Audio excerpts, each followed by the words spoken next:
caught up in like, I dealt with a woman who told me about a dude that she used to really have to fist fight him. To the point where it was like, damn, that relationship is that experience is going to affect how we interact. Which is, I already don't raise my voice in relationships, but at the same time, I'm gonna really be aware of that. I'm not gonna argue with you. I'm not gonna raise my voice with you. I'm not gonna come at you sideways like that because I understand where you would be coming from with that.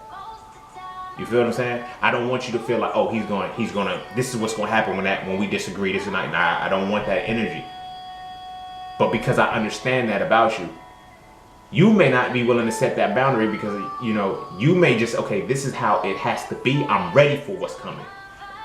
So I set that boundary for you. Say, all right, this is what's not gonna happen. You feel what I'm saying? This is what's not gonna happen. But that happens. You feel what I'm saying? That reverberation of what a previous relationship left us with, that becomes a standard. When that becomes a standard, boundaries are different.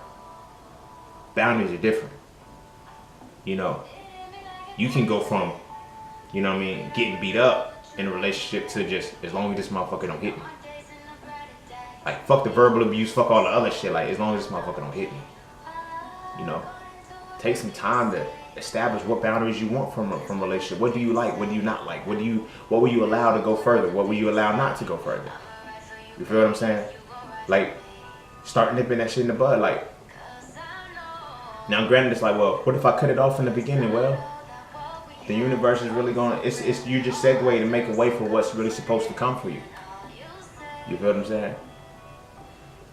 Like I said, I don't do second chances in a relationship because I already know that there's going to be something better. Like, it's millions of people. It's millions of women in this world. You feel me? The one for me is there. Like, you feel me? And it's crazy because every aspect of life, every relationship, she's always the one for me for that particular time. Now, do we grow together or do we grow in separate ways? That's where the only difference. Like, there is no one person designed for you. There's one person designed for your level. If y'all grow and don't grow, so what? They gotta be willing to grow. But we set boundaries. It's crazy as shit. We set boundaries on relationships growth. We don't allow a relationship to grow beyond a certain point.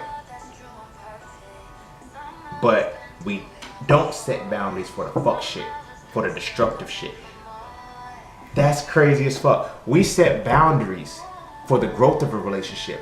You feel me? When we see a motherfucker progressing, if we're not keeping up with that, you know what I'm saying, we'll stifle it. We'll sabotage that relationship as opposed to elevating and growing with it.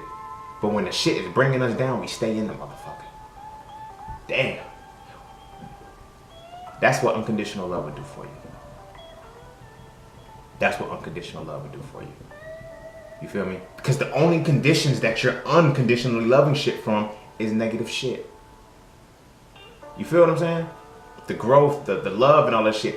I've been with women who would say, okay, once you get this done, you're gonna leave me alone. Why? That lets me know that they're staying right there in that level. You feel what I'm saying? When I was in undergrad, I'm a forensic biology major. So when I was in undergrad, it was just like, freshman year. Everybody's in freshman seminar. Nobody's really decided and all of this shit. I was decided on my major. I knew what I went to college for and everything. I was focused.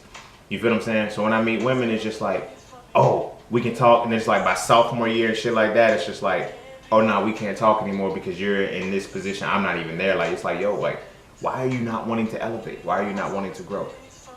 We put conditions on the shit we got to tolerate, but not on the growth, not on the elevation. You know what I'm saying? I mean, we put unconditions on the shit we got to tolerate, but we cap out the growth because we don't want to push beyond that. So through all of that, when putting boundaries to shit, make sure that you extend the boundaries to the growth. You know what I'm saying? Allow the growth to happen. Don't bound that. Let that shit be unconditional. In the positive direction. Growth, abundance, prosperity, peace, health, all of that shit. If a motherfucker is giving you something that can make you better in life and you feel, let that shit be known. Grow from that shit. You feel what I'm saying? Grow mentally, grow physically, go spiritually. You know what I'm saying? Like, let that shit expand you. But why do we put boundaries to that shit? And we just let the other shit be boundless? Switch that.